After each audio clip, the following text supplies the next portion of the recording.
We never know where life will lead us or what may hinder us along the way.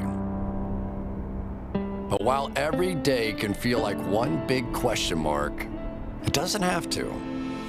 With the right insights, strategies, and solutions from Western and Southern Financial Group, together we can look ahead to leave the unknown behind. What's Pro Football Focus doing? Last week they had Brady. This week they got Brady. We're literally doing it differently from everybody else. As a matter of fact, moving forward from this point on, I will not make reference to PFF. Ready to get into it? Yeah. All right. We're going team by team. I would be very careful about slinging stones. Am I going to get sued? Is that legal on this? I like football season, all the things that go with it.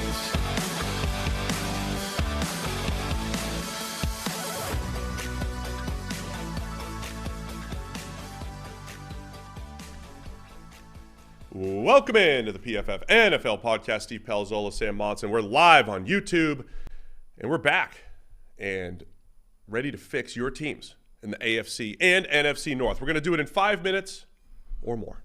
Yeah. Likely more. Fixed-ish. Fixed-ish. Fixed-ish. We're going to give some suggestions. 5 minutes-ish. A lot of ish. We're just going to talk through every team's situation. Fresh off winning our Neil Hornsby Lead the Way Award. Congratulations to the PFF NFL podcast for winning that award. We're an award-winning podcast now. Correct, yeah. Admittedly, it was an award we claimed ourselves. So, listen, the process is a little bit sketchy. Is it an award? Yes. Did we win it as a podcast? Yes.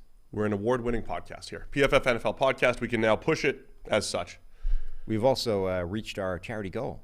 We did. Thanks to an anonymous donation of $135, who I assume did it just to shut us up. Just to but finish it. Thank you anyway. Close the tab. We appreciate it. So we've now made it. Now I need to continually nag the professional rugby player in the midst of the biggest tournament. I'm going to do drop kicks like that and stuff? Sure.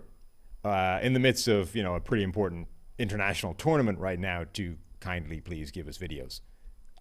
And also the kit that we're going to be wearing is supposedly on the way again. Can't wait. It went missing the first time. So the kind people have sent us a second package. So hopefully those two things will work out, and then we'll be able to get, the location, and then we'll be able to make you look a fool. Looking forward to it. Uh-huh. I'm just tweeting out that we're live, so everybody knows. Okay. They can come check it out. So anyway, yeah, I'm looking forward to it. Congratulations to me for getting to do rugby stuff, but really congratulations to everybody. For contributing, donating, and being a part. And for getting to see this. Of the charity. And for getting to see it, yeah. We're all winners here, especially me. Anyway, if you guys watched yesterday's episode, AFC and NFC East have been fixed. We're a quarter of the way through the league. We'll be halfway through by the end of this show, which we have to get going because we got hard outs here. We got to get out of here. So quick reminder that the PFF NFL podcast is sponsored by Western and Southern Financial Group. While you focus on your roster moves, Western and Southern helps advance your money moves. Buying your first homes, planning to start a family, wondering how to make your money grow? Western and Southern's playbook of life insurance, investment, and retirement solutions helps you rest assured on game day. Team up to understand needs and address goals with a game plan built just for you. Get started at westernsouthern.com/PFF. Threw it out there at the beginning. Now, you weren't ready, Tyler. You didn't know I was going to start at the beginning with that. Who knows when it's coming? Never know. It's just a lottery. Every We're now and going to again, talk about our Steve's friends. going to start talking about Western Southern. Yeah, our friends at Western and Southern. All right, let's get to it. Fixing every team in 5 minutes. The quick history, once again, we were jokingly going to try to do this in 5 minutes. It's going to take way longer than that. We dedicate 8 teams per show, and we're going to start in the AFC North with the Baltimore Ravens. The biggest offseason question mark here, of course, is the Lamar Jackson saga starting to get a little bit closer to franchise tag deadline time, Lamar Jackson officially becoming a free agent. The longer we go, is it more likely that Lamar Jackson's not a Baltimore Raven for this season and beyond? Yeah, I guess it has to be, right? The longer it drags on, the more the prospect of him being moved somewhere else becomes a thing. As soon as he's signed long-term, obviously that disappears. So, Yeah, like it does. The longer it does drag, the more it becomes an issue. I think it makes sense that it's been a bit of an impasse. I mean, we said this yesterday's show that the starting point of every quarterback negotiation at this stage has got to be Deshaun Watson's contract. I want 5 years fully guaranteed at $200+ million. And if you're the Baltimore Ravens, you can understand why they were reluctant to go there, right? Like you've missed significant time in each of the last 2 seasons. You stylistically are a quarterback that exposes himself to hits more than other quarterbacks, not as many as maybe people think he does or as many as certain other quarterbacks, but he does take more hits than prototypical pocket passers that aren't going to run around and try and dupe linebackers, et cetera, et cetera. So you can kind of understand why the Ravens are a little bit reluctant to go crazy with the contract. And if that's the battle line, I don't know how it's getting resolved anytime soon. Yeah, I did mention on yesterday's show, we talked about Bryce Young's size and all that stuff, or maybe a couple shows ago. Lamar Jackson has been very durable until the last 2 years, right? He has, and there were kind of weird injuries. It wasn't like he's getting leveled all the time or anything like that. But yeah, when you run that much, you're going to take a few more hits than someone who's getting rid of the ball. So my question, I think, for the Ravens is, I think they understand the value of Lamar Jackson, what he's done for their offense, how he affects their run game. They've built everything around him.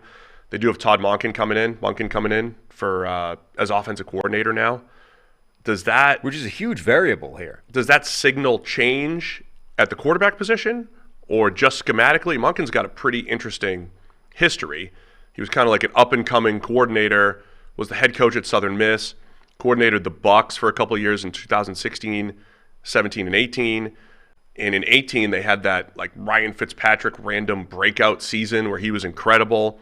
But in 2019, he was the OC for the Browns in the Freddie Kitchens year, which was terrible. Mm-hmm. And then he goes to Georgia, where they're unstoppable, both offensively and defensively, but Georgia where they're just unstoppable. And now Todd Monken is the offensive coordinator here in Baltimore. How does that affect the Lamar Jackson situation? Yeah, I mean, this is the first time that we're going to see somebody else running this offense from the inception point, from when they designed this whole thing in a back room while Joe Flacco was the starting quarterback running a normal NFL offense, and they had drafted Lamar Jackson, and they understood that this was not going to work just plugging him into a regular system, at least not right away. Now the question becomes, all right, we're a few years into this now. Now can he step into a conventional NFL offense plus whatever the value he adds on the ground is? Or, to what extent can Monken modify his ideal offense to accommodate the fact that he has this special rushing threat at quarterback and a guy that does different things to most other quarterbacks out there? This is going to be a really interesting year. And I think because of that, we've all of a sudden thrown this like massive question mark into this whole situation. I wonder if the inevitable outcome to this isn't franchise tag again.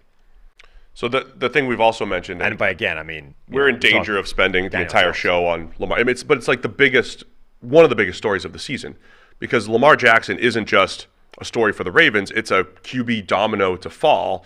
The teams that we talked about yesterday needing quarterbacks, the Jets, the Commanders, the Giants, right? Those teams, if Lamar Jackson is franchise tagged, are going to call up the Ravens and say, do you want the 2 firsts for Lamar Jackson? So how likely is that as a scenario, the tag and trade for the Ravens? And we always paint the Ravens as a forward-looking franchise and all that stuff, and we always talk about the broad strokes of you either lock up a great quarterback or you work on the first contract quarterback. With the Ravens, try to grab a top 10 pick, restart at the position at quarterback around their good roster, and then invest in other places. Is that like an actual possibility here in these next couple of weeks? I think it is. I mean, here's the thing. There's a few different possibilities. There's one, the Ravens eventually cave, or the negotiations get close enough that they end up getting a long-term deal done, brinksmanship type of thing. The longer we get to the deadline, the faster the action becomes, and maybe they get a deal worked out. Then there's the idea of, okay, you franchise tag him. Todd Monken coming in is an unknown. Lamar's health is an unknown. How he's going to play in this new system is an unknown. There's a lot of question marks, and maybe we want to see him play for one more year and figure out what that actually looks like in a different offense than the Greg Roman system that he's been running since he came in here. I think that's a reasonable outcome. And if he's terrible in that offense, it's probably indicative that you don't want to go on with him. He'll still have some kind of trade value. There'll be teams out there that will still, I think, value him a lot to be able to go back to a Greg Roman type of offense and plug him into it and still be good. So I think you could tag him again next year and trade him away. I think that would still work. Then you have the option of tag and trade now. If we put the franchise tag on him and we listen to the offers and see what comes in and we reboot the whole thing right this minute. But I think all three of those are reasonably live options right now. I think that's just purely from a team standpoint. The tricky part of all of this is Lamar Jackson playing or being his own agent, and how likely is he even to play under the franchise tag? Or how does that end up working out? I think if you were just looking from a pure business standpoint, I would try to lock up Lamar first, and if you hit a wall there, the franchise tag that you described was great. But we've seen players more than ever take control of their situation when they're supposed to get paid. Kyler Murray, Instagram, all that stuff last year. I don't know if Lamar Jackson's going to be accepting a franchise tag. Then you have bigger issues. So I just think that the closer we get, a tag and trade feels like not the most likely outcome, but a much more likely outcome than I had anticipated. People talk about that a lot. Like, why would a guy play on the franchise tag? Why won't he just number one, as you just said in the chat, because it's $32 million. And and this is a guy whose contract up until now has been worth like $9 million, right? So he hasn't had the big payday yet. Okay, $9 million is not chump change. You or I, that would be quite a big payday. But he hasn't had the life-changing, not the generational wealth money that you get with a second contract in the NFL. He hasn't got that yet. So $32 million dangled in front of a guy is pretty good incentive for 1 year. And it doesn't necessarily change anything. Kirk Cousins showed the approach that you can take that's in a way, the ideal way of working this is to take the money, back yourself, do it again, keep going, and just keep racking up increments of this fully guaranteed money, and you're fine. I also think that you don't see a ton of guys hold out and sit out for any period of time. The fines for doing it through training camp, et cetera, are egregious now and make it almost prohibitive. But you would have to take that all the way through the season and really call somebody's bluff, and I don't know that necessarily does him any favors either. So I suspect that if Lamar Jackson gets franchise tagged, he will either play or get traded away. Like the fact, it's not. I don't think that's a particularly likely option that they franchise tag him and he goes, "That's so insulting. I'm going to sit out for the next year." I just don't think that's likely. What would you do if you're the Ravens? Would you?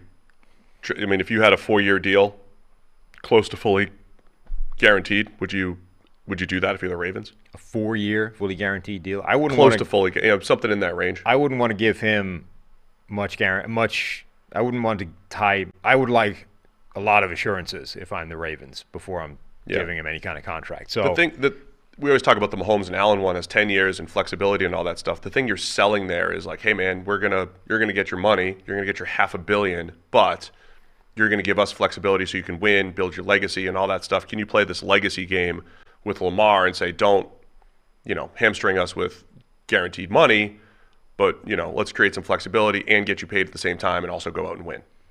Yeah, I think there are enough questions about Lamar Jackson because it's been so unique within this offense of what does this look like in a different offense?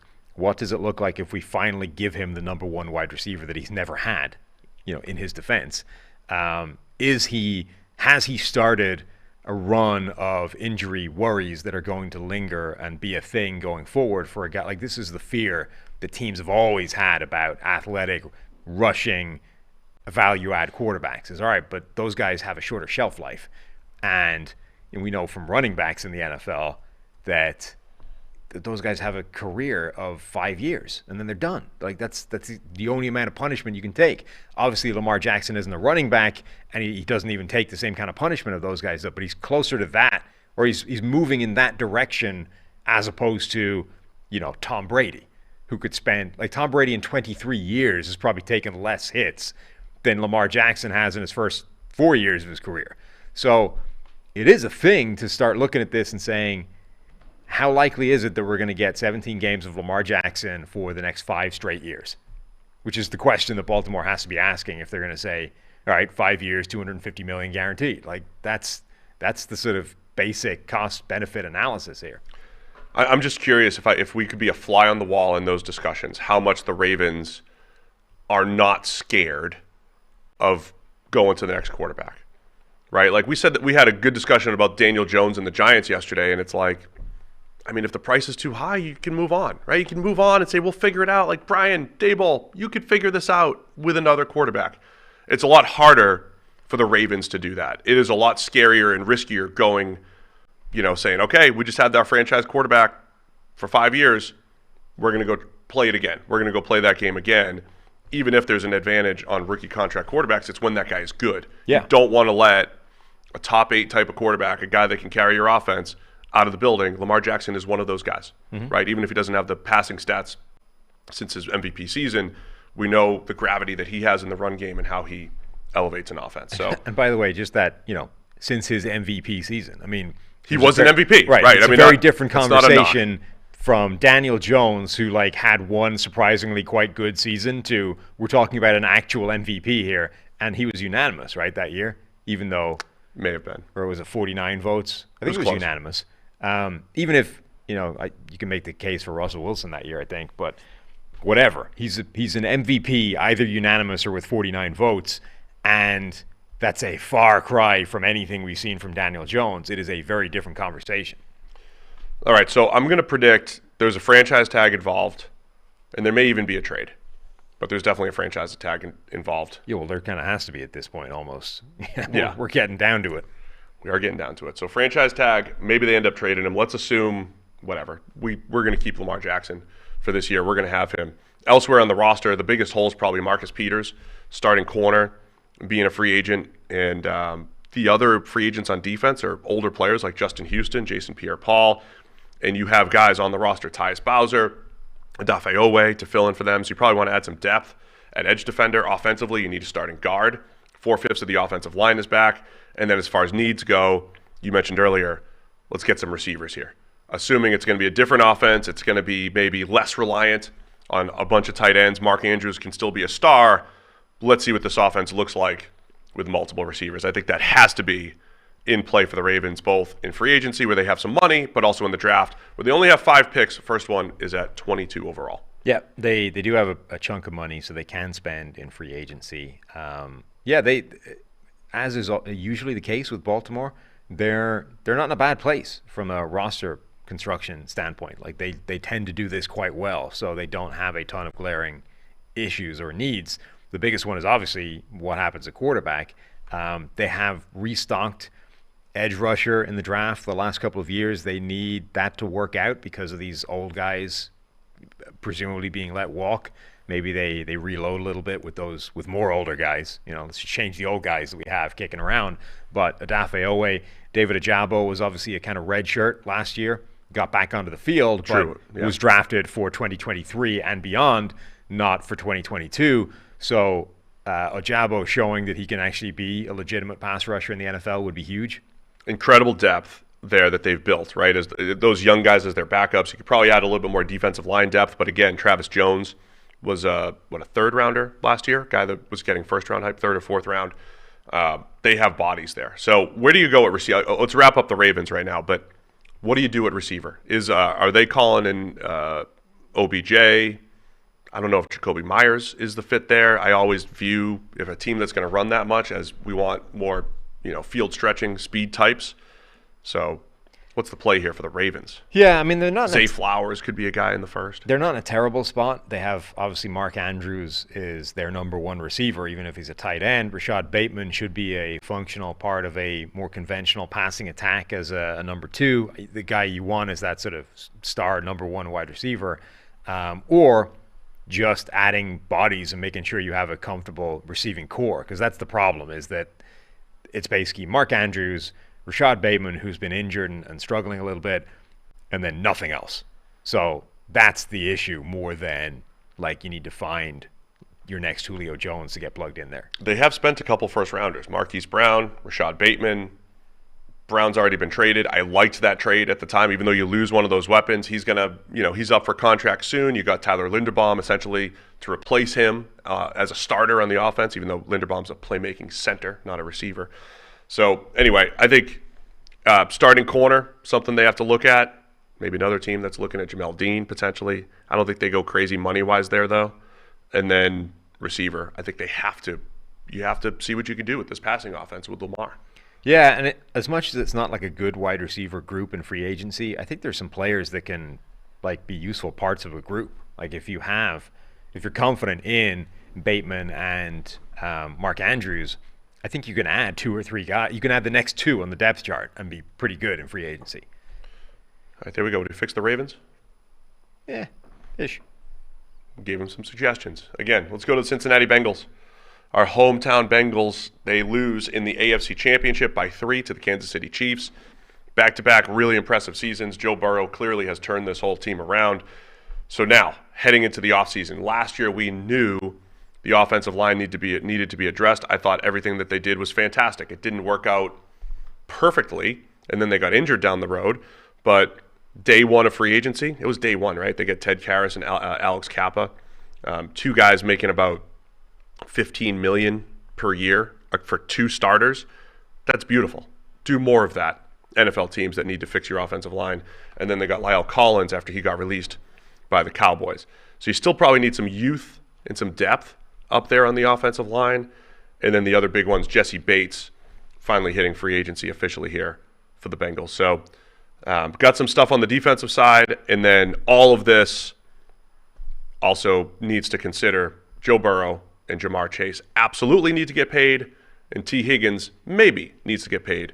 So how do we account for those big contracts in the coming years? Yeah, they had a really interesting approach to free agency last year, which is they went early at second-tier free agents. So usually, the top guys are the guys, there's a flurry of activity around, everybody's targeting those big names at the top, and then later the smart business tends to be done in day 2 or 3, where you sign the sort of second-tier guys that are left after the first guys have gone. Bengals just went, well, why wait? Let's just, if these are we only want the second-tier guys anyway. We're not going to be involved in the Joe Tooney giant money sweepstakes or whatever. We'll go lower down and get a guy who's, the second tier, much more bargain basement, but we'll be at the front of the queue because everyone's going to wait 24 hours on those guys to see who's left. Which I think is actually a pretty smart way of doing it. The Lyle Collins one is the interesting one because that, I think, was opportunistic, was smart at the time. Collins didn't play that well this year at all.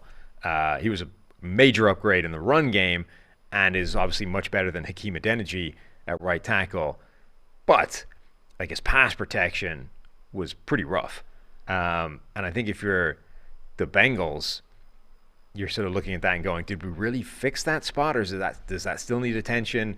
Jonah Williams, we talked about before, had his worst season, gave up 12 sacks, another one in the playoffs, did have a knee injury that he was playing through the entire time as well. But I would say offensive tackle generally is still a fairly major question mark for them that they could certainly keep attacking. The one thing they did well last year, we've talked about other teams future-proofing their roster. The Bengals' first 2 draft picks last year, Dax Hill can step in at safety theoretically for Jesse Bates if he has to go, and then Taylor Britt, their second rounder at corner, could step in for Eli Apple, another free agent. So it looks like they have 4 starters hitting free agency. They might have 2 immediate fill-ins right there. Right.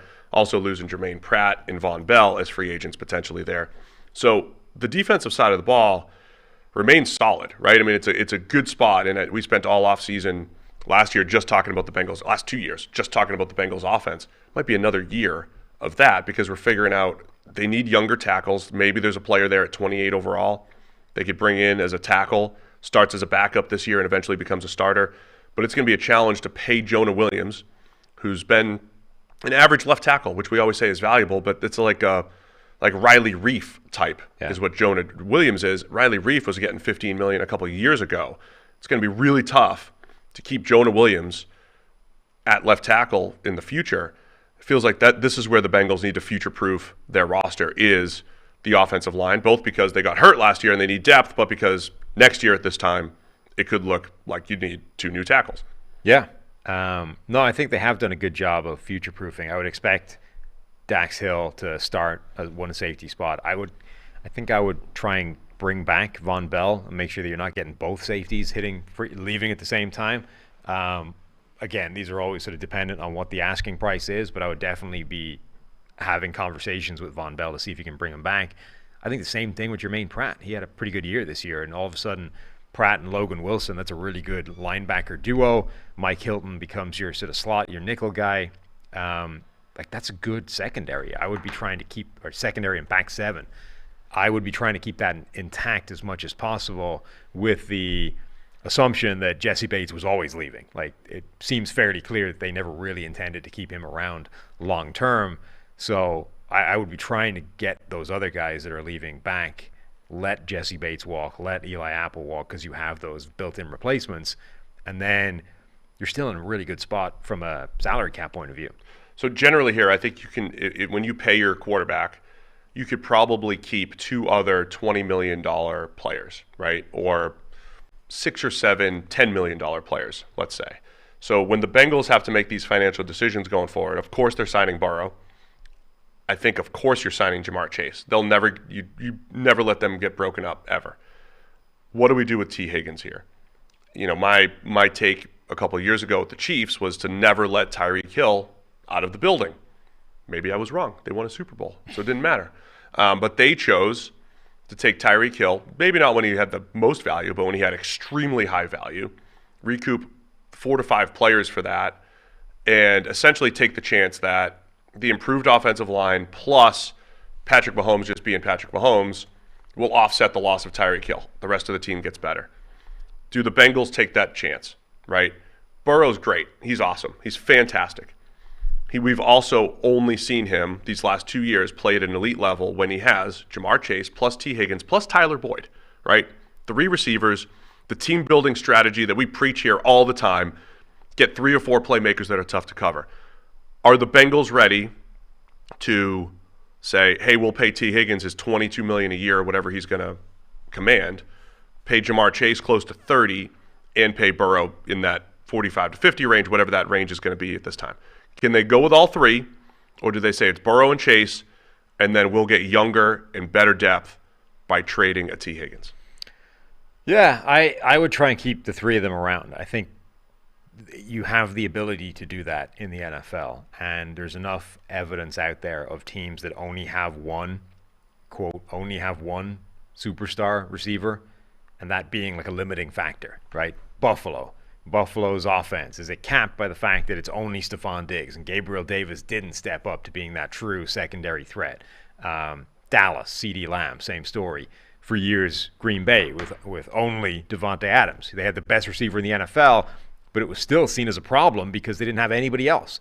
So if that's the answer here, that you have Joe Burrow and you have Jamar Chase, and that might be the best combination in the NFL. But if you only have that, is that the thing that's going to keep you in the divisional round of the playoffs or the AFC championship game every year and not allow you to get over the hump and get to the Super Bowl and to win a Super Bowl, etc.? I would try and keep those 3 guys together as much as humanly possible, and I think they have the money to make it happen. So I would work at doing that. I think if you have those 3 guys locked up as long-term as possible, that gives you the line of sight to be able to juggle everything else that you're going to have to juggle. All right, so I'm in agreement with you. Let's do everything we can to keep the trio together. Now what do we have to anticipate going forward? We're not going to be able to spend, there's not going to be a whole lot of $10 million a year type of players, $10 to $15 million a year players. So we got to get younger, man. We got to get younger. We got to get youth. We have to anticipate losing Tyler Boyd in a year. So I think this is another year to probably draft a receiver and get a young player there. We talked about tackle. Both Lyle Collins might just not have it anymore, and Jonah Williams probably can't get re-signed in a year. So we probably have to get multiple tackles in here who are young. And you don't want to completely neglect the defensive side of the ball, where again you've got 3 free agents in the secondary. You've got some replacements, but I think you have to continue to replenish there. So keep these valuable positions replenished year over year. Yeah, I mean, wide receiver I think is a position where you should always be drafting a guy. Just year on year, you should take a run at like a 2nd or 3rd round wide receiver, because if you do manage to hit on a guy that's way better than maybe his draft position, it gives you so much flexibility. Not only does it come in immediately benefit the offense, but it means all of a sudden you can look at shipping off like a T. Higgins and dramatically cutting the burden that is on the roster, even if he's a really good player and worth it. If you can if you can find a guy somewhere that can do the similar type of thing for cheaper, it's like a jackpot. So, yeah, even if you're signing those two guys, I would always take a swing at like second and third round receivers. Josh Downs from UNC. I know I talked about him as a potential draft pick for someone else yesterday. Tank Dell from Houston, the smaller. I mean, Downs in particular looks like a great slot option that they could grab maybe in the second round. There's potential there. Tank Dell adding some speed and quicks. I mean, I love the flashy objects, but maybe is there a tackle late first potentially that they could look at? I think all of those things need to be in play here. Yeah, I mean, middle rounds, like Michael Wilson from Stanford, apparently had a great Senior Bowl, really improved his stock. Rashee Rice from SMU is a guy with a lot of ridiculous skills and ability and size, who I think has a lot of work to do on his game to sort of become an NFL player, but if you can coach him into that kind of stuff, could be really good. So those are the types of gambles I think would be really smart to take in the middle rounds and address, tackle up top. All right, so Walt has reminded me that we need to cut Joe Mixon. Mm-hmm. Yeah, I thought that was obvious. We're going to have to release Joe Mixon. Thank you for your service for the Bengals. He's a good player. Yeah. The running back, much like Buffalo, we're not concerned about finding a running back. We'll have productive running backs in Cincinnati because of Burrow, Chase, and Higgins. Yeah, the running back position. We'll draft one, but we don't need to go crazy here. All right, have we fixed the Bengals? Yeah. Keep the trio together. Mm-hmm. Get younger around them. Anticipate where you're gonna, always try to stay one step ahead of where the needs are coming year over year, and do some Eagles. Always do the Eagles stuff. Always get the cut players. I see. Always sign those players after cut day. After they get cut. All right, Cleveland Browns. What are we going to do with the Browns here? Deshaun Watson, $46 million per year. It's locked in. Yeah. We know what's happening. It's guaranteed. You're stuck with it. Now you need to make sure he plays well. It's a tough one with the Browns because, what do you assume out of Watson as a player going forward? He had a 55 grade this year. And as you were rightfully asking, is he going to be rusty? But that implies hey, maybe the first few games will be rough, and then he'll figure it out. But there was no pattern to his play either. It was just up and down and terrible. Yep. Overall. So let's assume Watson with an off season of getting ready to play football, he's going to be better. We've got a quarterback. You have Amari Cooper out there at receiver. You got a good solid offensive line as they always have, and they're pretty well locked up. Defensive side of the ball is going to be a huge focus, new system, new whole deal. And it felt like the Browns neglected the defensive line a little bit. They solved it late last year. I think this offseason the Browns are going to solve defensive line much earlier, both in free agency and in the draft. Yeah, I mean, they need to give Myles Garrett some help. It's been Myles Garrett on his own, playing as well as any defender in the NFL over the last few years. And nobody knows, really. That's not like nobody knows, but compared with TJ Watt and Micah Parsons and Nick Bosa, Myles Garrett is always seen as this secondary player because he doesn't have enough help around him for his impact to actually get the recognition it should. The number of plays, he leads the NFL in those plays that we track, those pass rush wins that don't get a chance to become pressure because something else happens in the play. The ball's out, it's gone, somebody else gets to cover or whatever. He leads the league in those for the last couple of years straight. And that happens because the rest of that defensive line is garbage. You need to give him some players that can actually help him out. And you will see not only will it make the defensive line better because those players will make an impact themselves, but they'll also enhance the impact that Myles Garrett has. You will notice what he does more because it has a chance to make a bigger impact. So, I mean, we're talking the last couple of years, they've done this by just kind of waiting out Jadeveon Clowney, grabbing him for $7 or $8 million a year on 1-year contracts. Looks like that's even soured. They need edge defenders. They need interior defensive linemen. I think in the draft, they don't pick till pick 42. They're missing their first rounder thanks to Deshaun Watson. Siaki Ika from Baylor, big monster nose tackle who can move pretty well. He's at 55 right now on the PFF draft board. I think he could be a potential early round draft pick. here's the deal. I like the Browns' strategy of how they've handled the defensive interior. Third rounders here, fourth rounders there, Taven Bryan for, a few million. But I think that ended up catching up to. I think tactically it was the right move, but it was just this. It was bad weakness. It was just bad weakness that got exploited week to week. I do think they're going to need to invest on the interior a little bit more. We've talked about guys like David Onyemata, Sheldon Rankins, but do you even go to higher price type of interior defensive lineman here to solve this issue? They're a team that doesn't look like they have a lot of cap space, but they're one of those sides that can free up a ton of room. So they actually, what are they right now? They are $15 million in the hole, $15 million in the red, but they can free up an absolute ton of money. So with restructures and all those kinds of things. So they have the ability to spend if they want to do it in free agency. Looks like Deron Payne is going to get franchise tagged. That was a report today. We missed that yesterday on the show. We didn't have that report at the time. So he's probably not going to be on the market. Javon Hargrave is presumably going to get a ton of money simply by virtue of basically being the only plus-end player at that kind of position. But I think they can or should add some guys before you get to the draft and give you the flexibility. But there aren't a ton of options that are going to make a big impact. So that Jim Schwartz is coming in to run the defense too. I mean, that he loves rushing 4. He loves winning with 4. Mm-hmm. And he's going to look at this D-line. I mean, he's going to be pushing for, give me 4 guys. Interior, edge, whatever. Are the Browns a team that could make a splash with a Marcus Davenport, top edge defender on the market? Are they a team that might fork that money over and say, look, we've neglected D-line. We always discuss this very theoretical coverage versus pass rush and blah, blah, blah. But if you have a coach that truly wants to rush 4 all the time, you have to be better up front. Would you go to the Marcus Davenport, who could be on the verge of a breakout if he stays on the field, as we've highlighted a couple times on the show? Yeah, potentially. They also need to sort of focus with that in mind on, pass rushing defensive linemen, guys that can actually penetrate, get upfield, cause problems. And they're another team that maybe doesn't start for them, but as a rotational guy, Matt Ioannidis, can get pressure. That's been his specialty in the NFL so far. So maybe that's a guy they can bring in, at least guarantee some rotational, situational heat up front. So look, they're going to attack defensive line. I don't know if I would consider Davenport if I was the Browns. I'd be tempted though, knowing where they've been and what they need to do up front there. Their back 7 is all locked up for at least this year. You want to add some depth and everything. But Martin Emerson had a really nice season last year. Denzel Ward's still there for 5 years. Greg Newsome's been a good first-round pick for them. They're solid on the back end. I think it's a year of all defensive line for the Browns.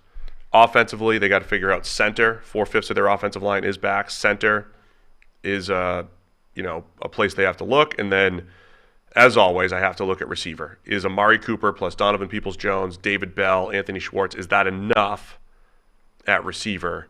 Or are they another team that needs to bring someone else in there to complement Amari and company? Yeah, I mean, again, keep swinging. The other thing is, Amari Cooper seems to have a shelf life in the NFL for whatever reason. Within teams, his teams. Yeah. For whatever reason, he makes every team that he steps onto better, and they tire of it quite quickly. I don't know why. I don't know if this is a thing, Amari Cooper pisses them off behind the scenes, if it's a personality thing, if it's a he's good, not great type of thing, and ultimately they just sour on the amount of money that they have tied up with him. But whatever it is, Amari Cooper has now been kicked out of 2 teams and is on his 3rd, and you can kind of see how that could end up, within a couple of years being the end of the road for him in Cleveland. It would be smart, I think, to have some kind of Amari Cooper insurance working away in the background, even if you don't need it for a couple of years. So again, draft wide receivers. There we go. 8 draft picks for the Browns. First one's at 42 overall. Yes, take swings at receiver and take a bunch of swings on the defensive line this offseason. They could be in the market for center in the draft as well. I don't know if they'll let it go that far. John Michael Schmitz is a great prospect out of Minnesota. He's at 52 on the PFF draft board. Could be a fit there at 42 where the Browns draft if they want to fill that specific need if they get there in the draft. Anything else, Browns-wise? Nope. Build around Deshaun Watson. Hope that he's better. Yeah. So if he isn't, you've got real problems. We talked a lot about how they keep adding running backs. They do have Nick Chubb plus Kareem Hunt's now free agent. Dearness Johnson, free agent. So they do probably need to add some depth there as well. But mid-rounds, good spot to find a Nick Chubb backup there as well. Yep. All right, Browns. There's your strategy for this offseason. Go get some defensive linemen and maybe play in the Marcus Davenport market. Let's go to the Pittsburgh Steelers. To round out the AFC North here, they've got 2 players in the secondary that are free agents, Terrell Edmonds and Cameron Sutton. That's pretty much it defensively. And then offensively, they're pretty much locked in. So the question for the Steelers here, much like the Packers, they are this traditional develop from within type of team. Get yours, re-sign your own, barely dabble in free agency. And once again, first contract quarterback. You've got Kenny Pickett in year 2. Is this a year? Is this a time for the Steelers to, change tact a little bit? Is it time? Omar Khan's the new GM here. Will they play it differently than the traditional Steelers teams of the past and try to make a few more splash moves outside the organization? If there are any. Yeah, possibly. They've got some moves I think that they need to make anyway. Like the offense is kind of set in terms of the personnel's all coming back. They're not messing with the coaching staff either, which was a surprise for a lot of people. It's going to be Kenny Pickett's show. We like what they have in Deontay Johnson, George Pickens at receiver. Pat Freiermuth has been really good at tight end. Like they're pretty set there. The offensive line started basically the same 5 guys almost every snap of the season last year. I don't know that any of the 5 are untouchable. Like if you could actually find an upgrade, I think all 5 of those guys could be upgraded upon reasonably easily. On the line? Yeah. Yeah. So I certainly wouldn't say, all right, I've got my 5 starters. They were ever present last year. We're good. I would absolutely keep looking at offensive linemen because I think that group is average at best. But I think their biggest area of need is the secondary and cornerback where they just don't really have anybody of quality. Yeah, it was one of those offensive linemen that they added. Mason Cole and James Daniels came in and played solid as expected. Yeah, they were fine. Those are similar moves to the Bengals that we've been touting. Love that, right? That again, under $14 million APY for both of those guys on multi-year deals. It's a good way to fix the O-line a little bit. I think tackle's the spot, right? Dan Moore and then Chukwuma Okorafor both can be upgraded upon there. Secondary-wise, like I said, Sutton's a really good player. I mean, that's their best player in the secondary who has versatility hitting free agency here. Terrell Edmonds, didn't love that draft pick at the time. He's solid. He's fine. The Steelers have gotten away with, an average-looking secondary over the last couple of years. So will they do that again, or are they going to really try to upgrade this position here? There's a lot of Steelers fans talking about corners. They need corners. Joey Porter Jr., a lot of people want the Joey Porter connection in Pittsburgh. It's a common one. Where are they picking at 14? Where are they? 17. I think it would probably be smart to look at corner in both the draft and free agency. Like they need a secondary, effectively. So I'm all for drafting a corner in the first round. I'm also all for looking at the available guys in free agency. And they got that pick 32, which is now a second rounder. What a steal. Trading Chase Claypool to the Bears, getting that pick 32 there. Yeah. There might be enough corner depth that if one of those tackles falls, I wouldn't hate a tackle at 17. Yeah. Not in part because I don't love their tackles, but also because just positional value in the middle of the first round, hit rate and all that stuff. Broderick Jones from Georgia, that could be a nice fit at 17, and you could still get one of those top 5 or 6 corners at 32 overall, the top of the second round. So they've got their traditional 7 draft picks. That's usually what they work with in Pittsburgh. I'm just curious if they do end up trying to spend some money since they've got this cap flexibility here in the next couple of years. Yeah, I think they should. I mean, there's going to be some capable starting cornerbacks available in free agency. I think they would be wise to take a look at a bunch of them and see if they can bring somebody in and potentially upgrade the overall unit. I would bring Sutton back first. I mean, I would keep Sutton. That's keep your own. Maybe. Because he might be in that $8-9 million range, which I think is great for him. If Jamel Dean or or Bradbury is going to be up closer to 14 or 15, I don't know what our exact projections are. We have Bradbury at 12 per year. We have Jamel Dean at 17, and if Sutton's available for 8.5, 3 years, I mean that's like that steal, right? We're looking at value versus cost and all that stuff. I think Sutton's a potential steal there, and then take a swing at a Marcus Peters at this point in his career. I would love that combo. I mean, Marcus Peters getting on. I'm not sure I'd love that one for them, but for like maybe they're another team that might be interested in Jamel Dean, that kind of guy. I'd also kick the tires on Byron Murphy. I think he's got a lot of positional flexibility that could be really useful in that defense. They have two options on the roster too. Levi Wallace, who played okay this year, and then William Jackson, who's played horribly the last couple. Yeah. But at least they got like a free look at him last year. They have one more year of William Jackson. I would at least you're going to keep him around just to see if he could reclaim some of his magic, because he used to be good, William Jackson. He used to be good. He used to be good. So throw some depth at corner. Alex Highsmith broke out as a pass rusher opposite TJ Watt. Keep that going. Maybe add some depth there as well. The place they need depth, I think, is the interior. Like, I know they drafted DeMarvin Leal. He didn't really show much as a rookie. Cameron Hayward's still playing his best football, but at some point is probably going to start to decline. Future-proofing that interior, I think, would be smart. Not necessarily like with a first-round pick or anything crazy, but in the first few rounds, I would be looking to potentially add a player there. Like, maybe that's the pick at number 32. Mozzie Smith from Michigan is a 350-pounder, I believe, who's one of Feldman Freak here. Big boy.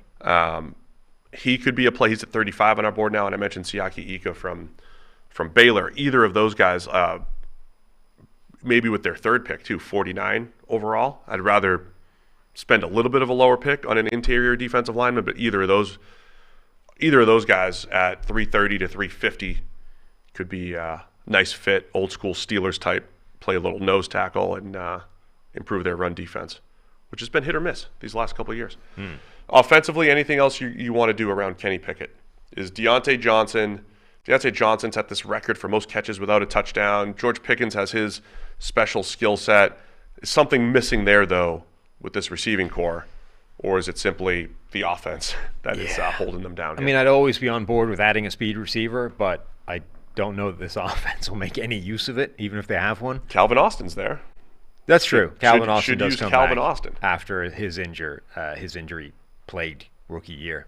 Yeah, not to sound completely redundant, but we would add a receiver for the Steelers as well. We would add receivers for everybody, because if we were in every building, we would continue to add receivers, because that depth at that position is excellent. But I also think you can win with Deontay Johnson, George Pickens, Pat Freiermuth at tight end, and a little upgrade on the O-line. We talked yesterday about how Deontay Hardy is potentially like a steal free agent pickup for a team or two. Calvin Austin can be that guy if he stays healthy and does what he did at Memphis. Yeah, there's just, like, if they, just hypothetically, if they did add, say, a DeAndre Hopkins, right? I always talk about how that takes the pressure off Deontay Johnson, takes the pressure off George Pickens, and puts the pressure on the defense, right? How do you cover all those guys? And that's just why, if you're going to, with Kenny Pickett, if you got 4 more years of Pickett here on the cheap, what are those aggressive moves that's going to potentially put you over the top? I don't think Kenny Pickett's the carry your team type, right? And even though we think Joe Burrow is a carry your team type, he also has Jamar Chase and T. Higgins, which is why they're special in Cincinnati right now. So should maybe explore what it would look like getting, or maybe a Michael Thomas in there. You know, we'll see if they end up exploring that route. But what's going to make the Steelers not just a 9-win team? I think it's explosiveness and more value at receiver, as always. Mm-hmm. The biggest thing they need to do in this offseason is figure out how this offense actually functions and threatens more areas of the field, because right now they're way too predictable and easy to solve from a defensive point of view.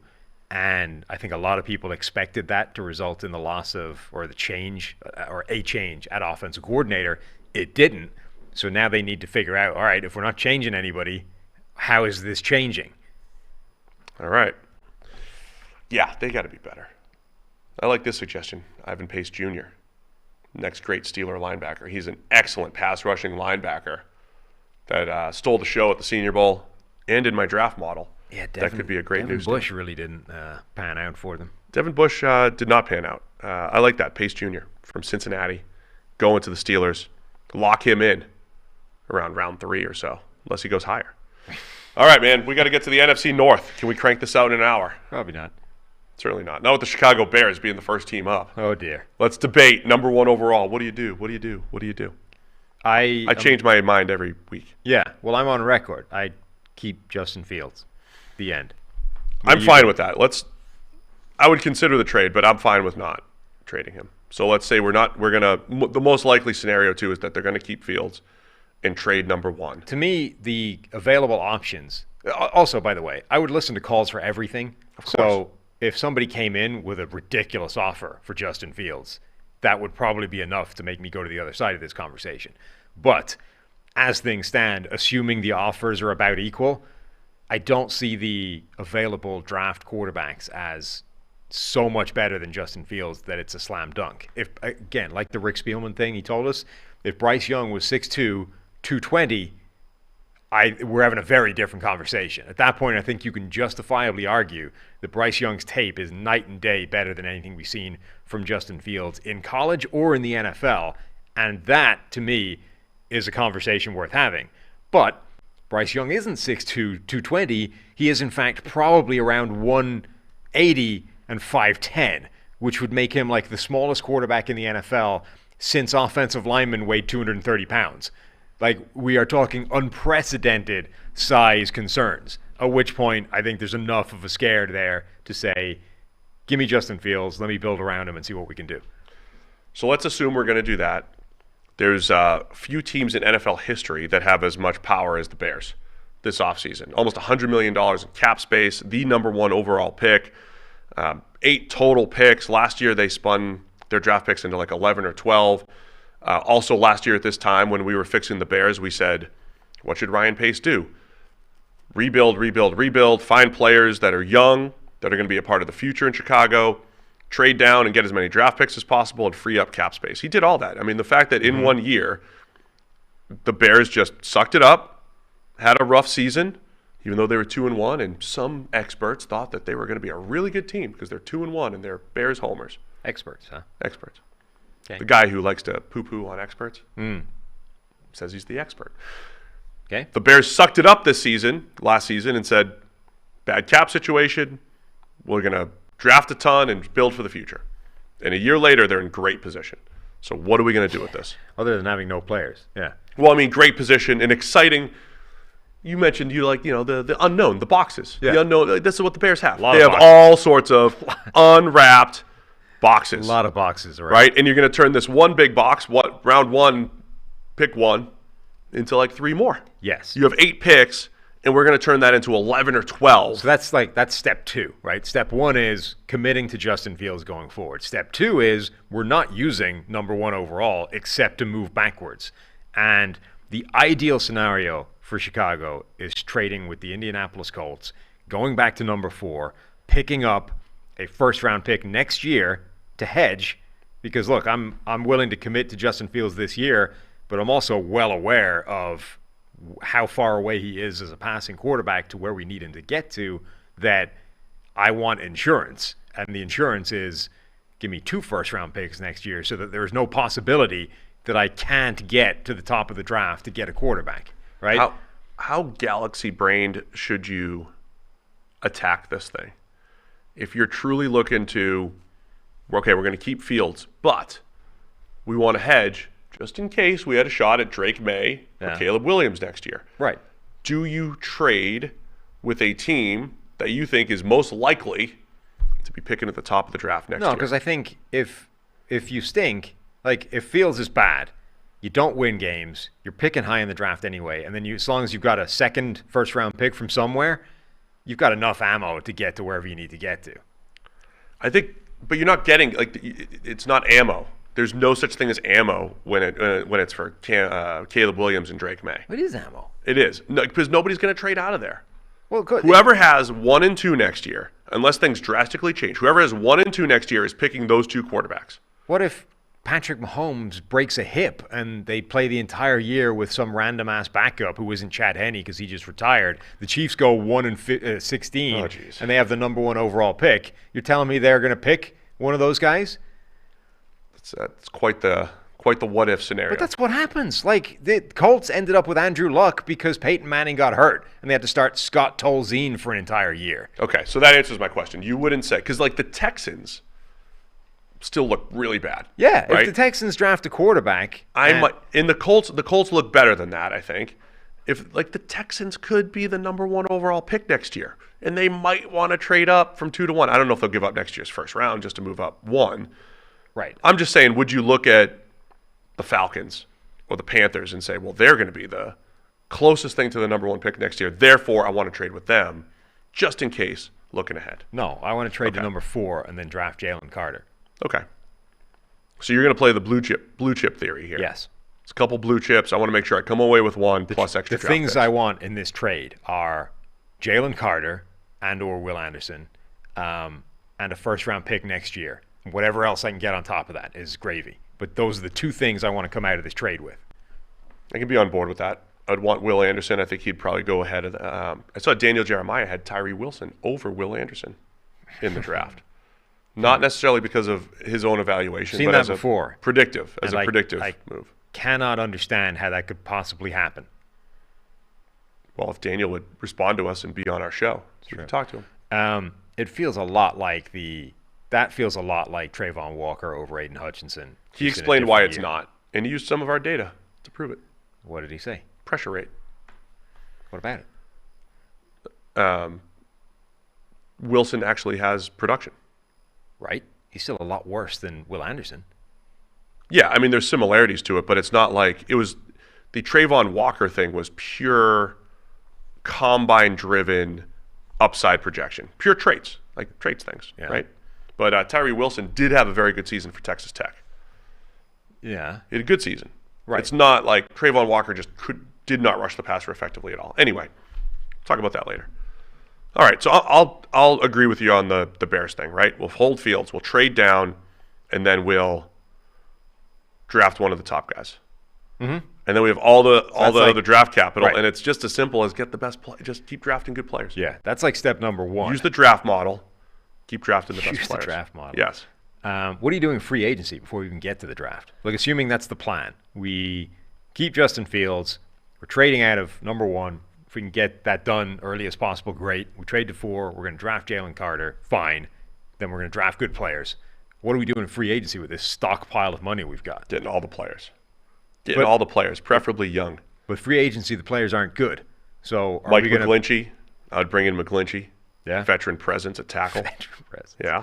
15-year starter. He could be my right tackle, especially with his run blocking. And if you are going to build around Fields in a run-first attack, I think McGlinchey's a great fit. Yeah.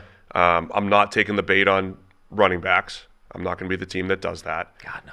You know, this was kind of like when the Raiders reset it. It's like, all right, franchise-changing opportunity here, and we didn't love the moves that they made. Mm-hmm. The Bears have this opportunity. Yeah. Are they going to come out of it with a bunch of moves that we love, or a bunch of moves where we're like, oh, you don't need to pay Saquon Barkley a ridiculous amount of money? Yeah. Although I am tempted by if you put Barkley and Fields in the backfield, like the one justification for the running back payment is I've got this Lamar Jackson, Justin Fields type of player in the backfield. If I have another explosive player next to him, how do you account for all of that? I'm not saying pay Barkley $15 million a year or anything like that, but the Josh Jacobs, Saquon Barkley maybe is more tempting for a Bears team if they're going to truly build their rushing attack around Fields and, you know, play the way they did last year. They could be a team to throw the money at Marcus Davenport. They've got the cash to spend. They can afford to gamble, and all of a sudden, if you have a Marcus Davenport and a Jalen Carter added to that defensive line, now we're starting to move somewhere.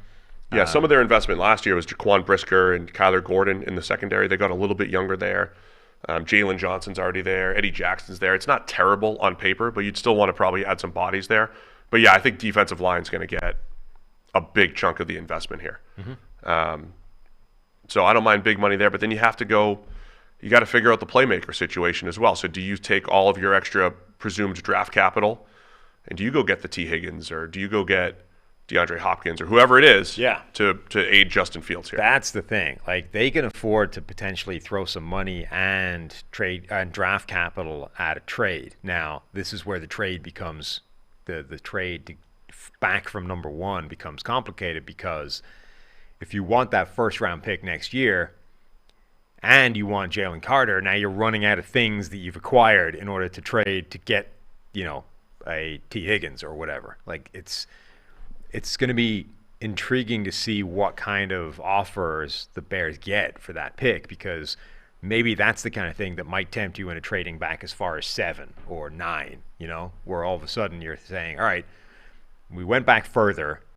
We're not getting Jalen Carter, but we got enough ammunition that we can go hard after some superstar in free agency or, via trade, and still have the first round pick next year and still be in a good situation. That being said, like, there is precedent where teams have thrown stupid trades at somebody else to go from 4 to 1. Like, it's not beyond the realms of possibility that they emerge from that with number 4, a first round pick next year, and, second mid-round picks, enough to be able to do something with bringing in a veteran somewhere. Let's play this scenario really quick.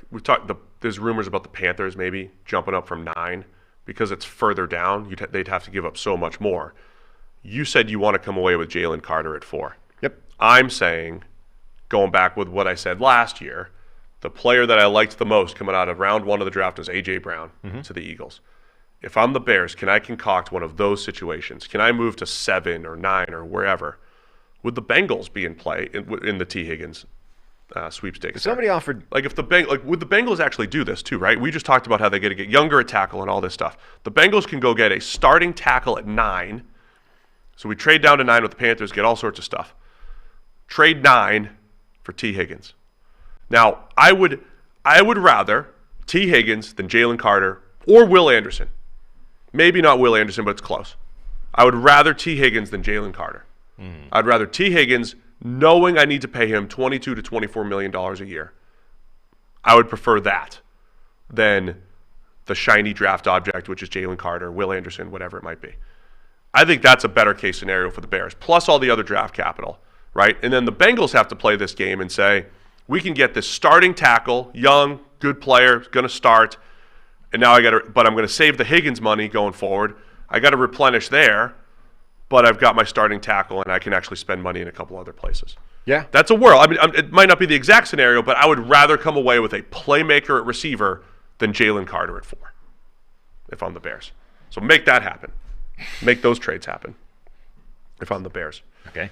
Because the other thing I would like to do, I would like a redo on the Chase Claypool trade. Can't have it. I would like pick 32. Maybe I offer pick 32. Nope. Or Claypool for 32 to the Steelers. See if they want to. If they had pick 32, man, the Bears would be really in business here. So go get one of those top wide receivers as much as you can. Add depth on the offensive line. The offensive line graded well for us last year, but it was run game driven. When they were put into must-pass situations, they were a mess. Braxton Jones was an excellent left tackle as a rookie. Still not trusting him in pass protection just yet, but that's a good find. So you want to add depth there as much as possible. Man, it is such a rough group of free agents. There's is. nowhere I want to spend the money. Well, that's why I'm saying I think it's the big trades, man. Your guy, I would bring in DJ Chark just for the 1 year, $10 million flyer that he's going to get every year. Yeah. I'd do that. I mean, what bring else in John Ross. Always have to bring in John Ross. John Ross, yeah. Yeah, as a deep threat. I mean, a guy like friend of the show, Julian Love, would make some sense added to that secondary as well. We love Julian Love here. There's a lot of linebackers I quite like, but I think the Bears have already shown that they're probably not spending money on linebacker, given what they did with Roquan. So, I don't know. It's not. They have pick 54 from the Ravens for Roquan Smith. I'm liking that right now. So I think I love a lot of what Ryan Poles is doing. I can't wait to see what he does with a plethora of riches this offseason, both financially and presumably draft capital-wise.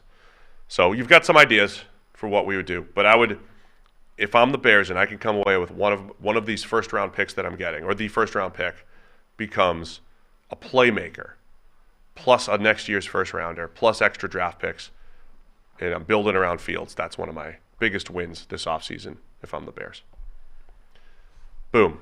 Fixed. We got 15 minutes per team to round it out. Detroit Lions. They're picking at number 6 and pick 18. They've got 8 total draft picks coming off an almost playoff season. Got some cap space to work with. What are your thoughts on the Lions this offseason? Free agent-wise, your guy, DJ Chark, you just mentioned my guy, but your guy, you keep mentioning DJ Chark, Deshaun Elliott at safety, Alex Anzalone, a couple other defensive linemen, Jamal Williams, the touchdown creator at running back. So you've got a few holes here, but nothing drastic. It's a good nucleus still back in Detroit. Absolutely. By the way, is that a theme across the league? What? Like a lot of teams just have most of their good players. I mean, I guess it coincides with the weak free agent class, right? Yeah. When I look at most rosters, it's like depth chart looks pretty good as far as returning players. Yeah, maybe. Detroit's in a pretty good spot. Particularly, DJ Chark is going to be replaced by Jameson Williams, who should be a significant upgrade for them. It's not like DJ Chark has been, a big factor in this offense anyway. I expect Jameson Williams to have a breakout year next season. His rookie year was basically a redshirt year for him. They barely played him when he got back. He had a handful of snaps every game, had like 1 or 2 targets, and that was it. But even with that, you could see that guy's got freaky speed and movement ability that just is going to terrify defenses. And once you start to get him more involved in the offense, it's going to be huge. Their biggest need is corner, by far. But you do have that kind of lingering question of, are we really happy with Jared Goff? Like, are we just saying that because we have Jared Goff? Like, if a better alternative to Jared Goff came on the horizon, would we really say, no, we're good? How much, how I kind of got conservative when we talked about Washington yesterday? I got a little conservative, which was, and I changed my tune from, say, when I was with the Jets. When we were fixing the Jets, I said, go big or go home. It's got to be Aaron Rodgers. Yeah. And how much was I motivated by the fact that you have to beat the Bills in your division? Will the Lions look at this division, which might be Aaron Rodgers-less soon? Will they look at this division and say, absolutely, Jared Goff's good enough, right? Our offense, Ben Johnson calling the plays, what we did last year with Goff, Bears are in rebuild mode, the Vikings are a fake 13-win team, and the Packers are rolling with Jordan Love here. This is our division. We can go do this, and we can do it with Goff. They might say that, and they might be right. But we always tend to view with Goff's still a mid-tier quarterback. No matter how he plays, no matter what his stats look like the last couple of years, he's a mid-tier quarterback, right? Enough so that a team like the Rams was ready to move on and get the next best thing, which is your old guy, Stafford, Lions. So should they be taking swings at these next quarterbacks? I mean, it's also like the benefit of when you got to trade Matthew Stafford, you get to take these extra swings for the next franchise guy. Yeah, the thing is, with a Jared Goff, he's clearly good enough to do something. So the question becomes, how clear an upgrade can we get over Jared Goff if we're still in this market? If we're being honest, what does the alternative look like? So there's not a big enough gap between Jared Goff and a Derek Carr that you're going to be in that market. Same with, Geno Smith. Now, if Lamar Jackson is available, is that interesting to Detroit? Maybe. Aaron Rodgers, probably at this point just too old. It's not a good fit. A guy that's at the end of his career versus a team that's at the start of whatever journey they're on, probably not. But because of those picks, they picked number 6 overall. Do they like any of those top 4 quarterbacks in this draft who may be there at number 6? Because if they do, I don't think it's beyond the realms of possibility that they draft one there and even have the capacity to sit him behind Jared Goff for a year. And I think that'd be great. That's a great team building strategy. What are you giving up? Let's see, what are you giving up? Maybe you're giving up the option to have, if people think Devin Witherspoon, the corner out of Illinois, is the best corner in the draft. Right. He's been linked to Detroit a lot, right? You might give up the option to have him on your team at 6. Mm-hmm. And you only get a Joey Porter Jr. at 18 at corner. So you fill your corner, so you miss on a corner, and you're going to lose another potential starter at a different position. Those are valuable things. But to not only hedge at quarterback, but to build for the future, develop a player, the payoff of having a quarterback hit is far greater than just getting a starting corner or defensive lineman. It's also or receiver. Anybody acting like the top 4 quarterback group is a uniform ranking is out of their minds. There's going to be a lot of difference of opinion on the top 4 quarterbacks in this draft. In fact, do you know what I just saw? It was reported as CBS Sports says, which we don't like. There was a human at CBS that did a mock draft. Yeah. I don't know who it was. Had Anthony Richardson going number 1. Right, because I've just seen one where C.J. Stroud is number 1 as well. So, yeah, so that's all happened. We've seen We've seen all 4 of them go exactly. number 1. And when you listen to sort of the explanations, they're all the same in terms of, oh, this guy terrifies me, and actually this guy that terrifies you has a really high floor. Can't miss, you know what I mean? So what I'm saying is there is a world where, like, the number 1 quarterback on Detroit's board is available at 6. Right, like we have Bryce Young as our top guy. Right. There's a great chance that he's available at 6. Absolutely. The way we're hearing all this stuff go. All it takes is a few teams to go, that guy is tiny, there's no way that works, I'm out. And if Detroit loves that guy and has no concerns about the fact that he's my size and he's sitting there at 6, it would take a lot, I think, to pass that up. So let me just say, let's do this exercise like they're not going to do that. I think we know that we're going to do that. I think there's a chance that they could. We were talking about this last year with Detroit. Let's pretend they're not going to do that. They're not drafting a quarterback at 6 regardless of who's available. I mean, I think there's a chance that they could. We don't know which guy they like, so it's tough to theorize who that guy is. But for the record, we would take a quarterback at 6 if the right guy was there. Theoretically, right? Other than that, though, I think corner, they could double up at corner at 6 and 18 there. I wouldn't hate that. 2 first-round corners. I do like Devin Witherspoon from Illinois, even though he's a bit of a one-year wonder. He was unbelievable this season. Is that the play for them that high? Yeah, absolutely. Witherspoon's exactly at 6 on our board. Christian Gonzalez is at 10 from Oregon. Honestly, even if he isn't that high on your board, if he's like your 12th best player, I think it's probably worth grabbing him at 6 because your need is that acute. Now, again, that's unless you do something fairly dramatic in free agency and do some serious overhauling here.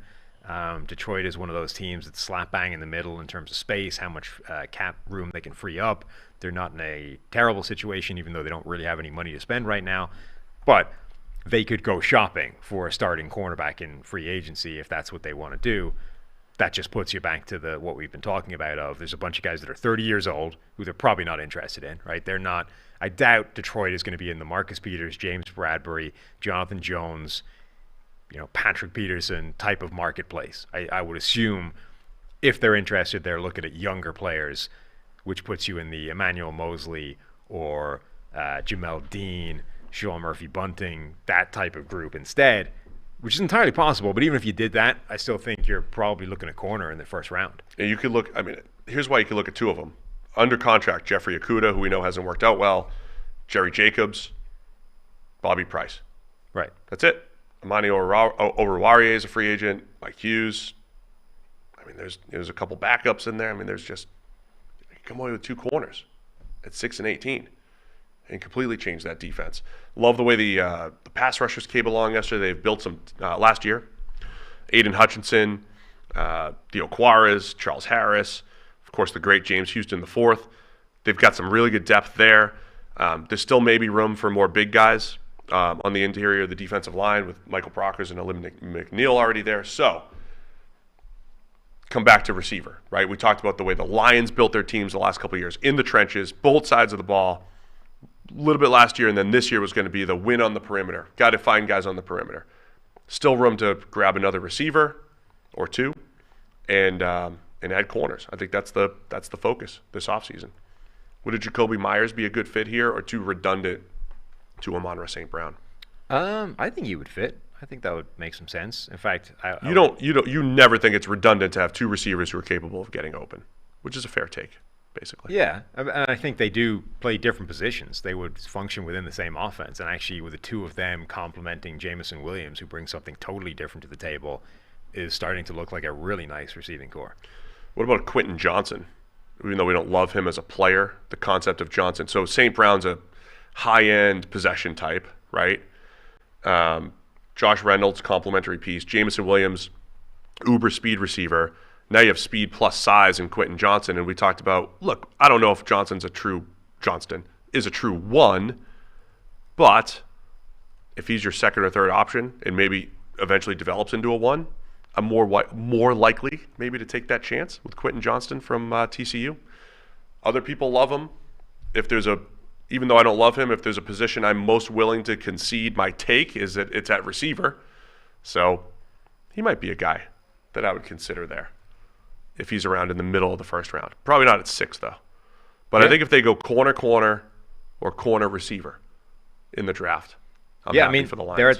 They're at that stage of their development as a roster where now we're looking at the outside. We built inside first. We got offensive linemen. We got defensive linemen. Those two units are in pretty good shape right now. I think now we need to solidify and to make sure that the perimeters are as good as they can get. They've gotten good production out of their tight ends. Brock Wright with 3 touchdown games in the whole thing. Tight end though could be another spot that they're potentially looking. Picks 48, picks 55 that they got from Minnesota. 55 they got from Minnesota last year.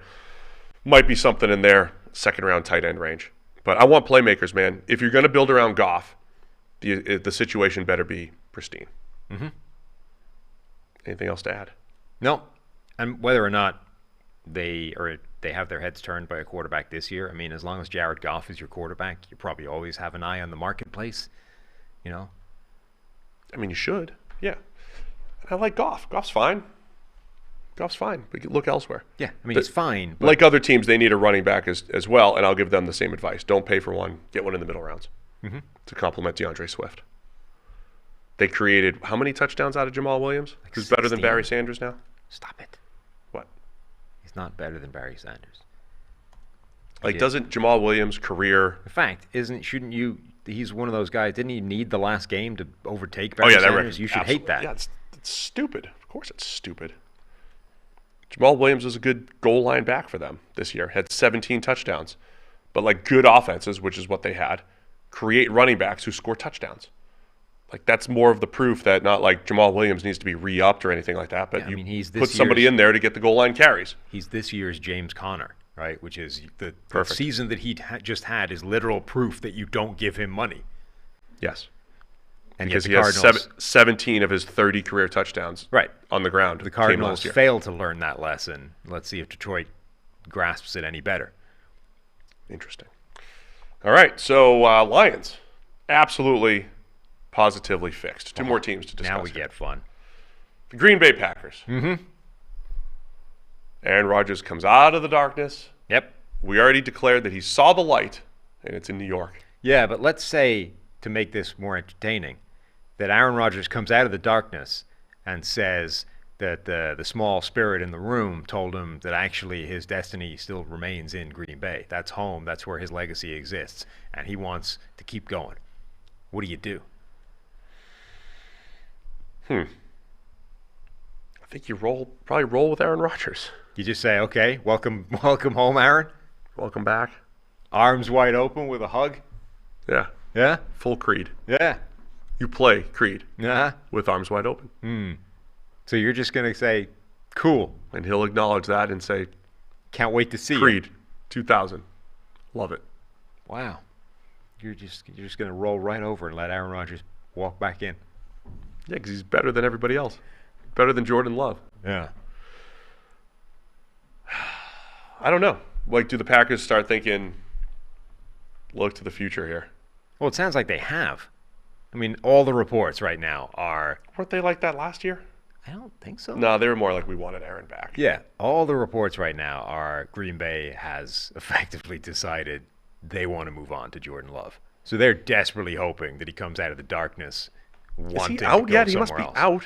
Has anybody talked to him? I'm sure. It was supposed to be 4 days, wasn't it? He was going in the end of last week. McAfee didn't have a live feed in the dark room or anything with him? Shocking. It is true. How long would he need to be in there before somebody noticed he was missing? It's supposed to be 4 days. Yeah. He did this last week. But I think he was unclear as to when exactly he was going in. So it might be the end of the 4 days now. Yeah. You never know when you're going into the darkness. You never know.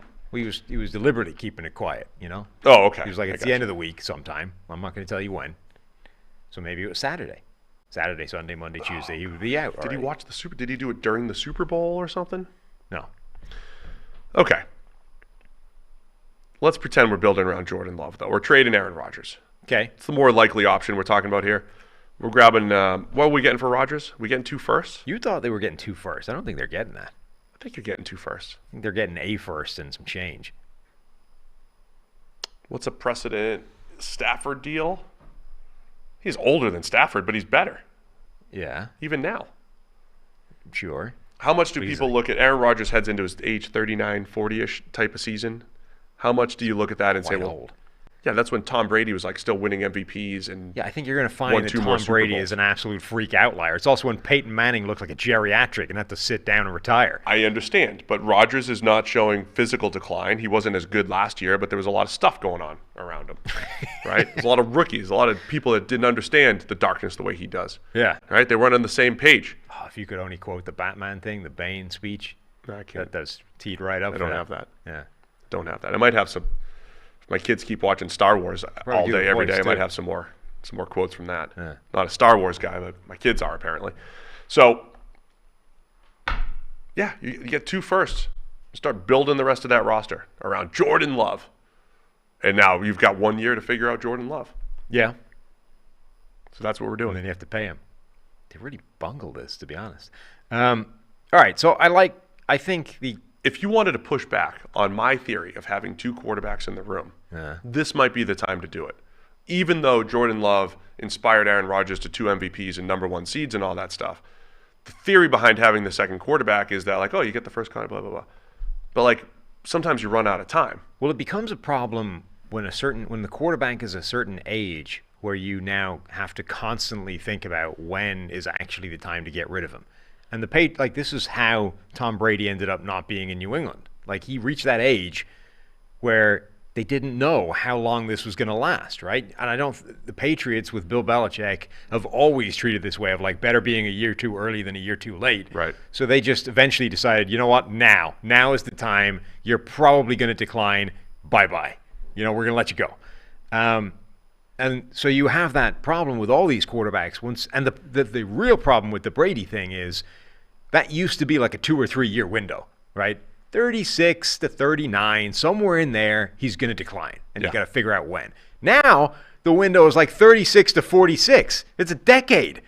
The guy, like, we could be getting out a year, the exact right year, or we could be getting out 10 years too early. And there's no way of knowing because Tom Brady's just broken the entire math in this. So the Packers have now experienced this twice with Brett Favre and Aaron Rodgers of at some point you have to just go, now is the time. Like, I don't care how much longer he's got. We've decided it's now. We've got a young quarterback sitting here. We can't wait any longer. Bye. Let's just do it. Let's trade him. We're traded because we're the Jets too, so we traded for him. Yeah. We offered up 2 firsts, so we're trading Rodgers. Jets have pick 13. Packers have 15. The Packers already have 11 picks, by the way, and they could be adding more to it. Maybe another first rounder, maybe future picks or whatever it is.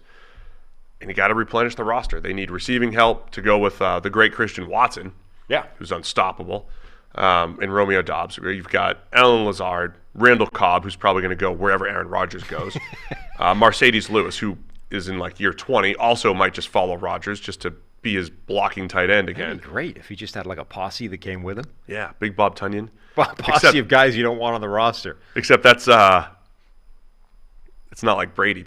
Rodgers' old teammates don't like him, so they don't follow him. No, he's just got like a group of guys that Just a he few. likes, that he wants on the team with him, that every team that has to trade for Aaron Rodgers is like, God, really? Rodgers is pretty honest. Got to You think he bring speaks- Randall Cobb? Do you think he speaks like us? He's like, I really like Alan Lazard, but like as my 4. I mean, he's my number 4 option. You keep giving him to me as my number 2 option or think- number 1 option. That's unacceptable. But Lazard, I love him as long as he's my 4. I just think he likes people for like random reasons, right? Like Yeah. Nathaniel Hackett gave him whatever it was, Star Wars quotes in meetings. Randall Cobb probably, does a great line in like random ass Jeopardy trivia. Who knows what Alan Lazard brings to the table, but like those are the reasons, right? So he just wants to have a good time in the room, and whoever does that is who he wants on the roster. Are you really more in like full rebuild mode here too? If you're the Packers, You don't have time to rebuild. You got Jordan Love. You got to figure out what he is in the next 12 months. Because they're talking about maybe David Bakhtiari's got a lot of dead money and all that stuff, but he's getting older and all of his injuries. Are you looking for your next left tackle? Like there's a They might lot of have it question already in marks here. Zach Tom. They might have it already. He could start at right tackle for now. So yeah, maybe they already have that. He didn't look great at any position All other right. than left tackle, which is potentially problematic. Jordan Love needs playmakers. Yes. If Aaron Rodgers is here, Needs playmakers. Been saying this for a few years. But I do think Christian Watson looked good. I think Awesome. he can Yeah. definitely be a good player. I also think there's something to the Romeo Dobbs hype. It just got out of control. So I think Dobbs was sort of artificially inflated to an expectation that was always unreasonable simply because there was no alternative. It was like, and Rodgers is part of this. He was talking up Romeo Dobbs in training camp, et cetera. Yep. But it was kind of like, if this guy doesn't actually emerge and become a legit starter for us, we're boned. So I'm going to speak it into existence. I'm going to try and manifest this through the power of positive thought in front of the media and say, oh yeah, Romeo Dobbs, this guy's legit. It's for real. Like, buy into the hype. Realistically, he was always likely to take a little bit of time and adjust and maybe become a solid player down the line. So I think that Christian Watson and Romeo Dobbs can be two of your top 3 wide receivers. You need the third, and you need a tight end. Jackson, Smith, and Jigba. Ooh. With Rodgers in particular, but as a compliment to Christian Watson. Love it. Love that as well. I would take Jordan Addison too, but I think Smith and Jigba as I would take, Smith and Jigba. might be the best Addison, fit for the Packers. Zay Flowers as well. I would love any of those guys. So get one of those receivers. And as always, if Rodgers is on the roster, they'll grab a couple defensive players. Of course. If Love is on the roster, they might double up at receiver. Mm-hmm. Right? That's how they'll do it. I'd love to see them draft one of those potential first-round tight ends as well. Absolutely. Michael Mayer at 15, I think, would be good value. Flashy. Give me the shiny objects, man. Give me Smith and Jigba and Michael Mayer in this offense. Which you can potentially have if they get, the extra first-round pick. Yeah, I'm from assuming. Rodgers. Yeah. So, all for it. So I'm doing that. Okay. I'm absolutely doing that. Add more depth on the line, and I need some more pass rush insurance here. Rashawn Gary's coming off injury. Preston Smith locked up again, a little bit older. I just need interior pass rushers, edge rushers. Got 11 picks to work with, and going to spend a little bit of time in that area as well. Yeah, depth I think they need more than anything else on defense. I think they've actually done a reasonable job of future-proofing that. You would expect Devontae Wyatt to have a better year in year 2 than he had as a rookie, where he barely played and didn't feature much when he did play. We really liked him coming out. I think he's got the ability to take that kind of step. Maybe, Kingsley Enagbare is the pass rusher that they got low down the draft. I don't know if he's going to step up, but I like that second group of edge rushers. Nolan Smith at Georgia is super undersized, but a really good player coming off of injury. He's at 26 on our board. I'm assuming he's around in the second round. The 2 guys that Rick Spielman mentioned on Friday. the names.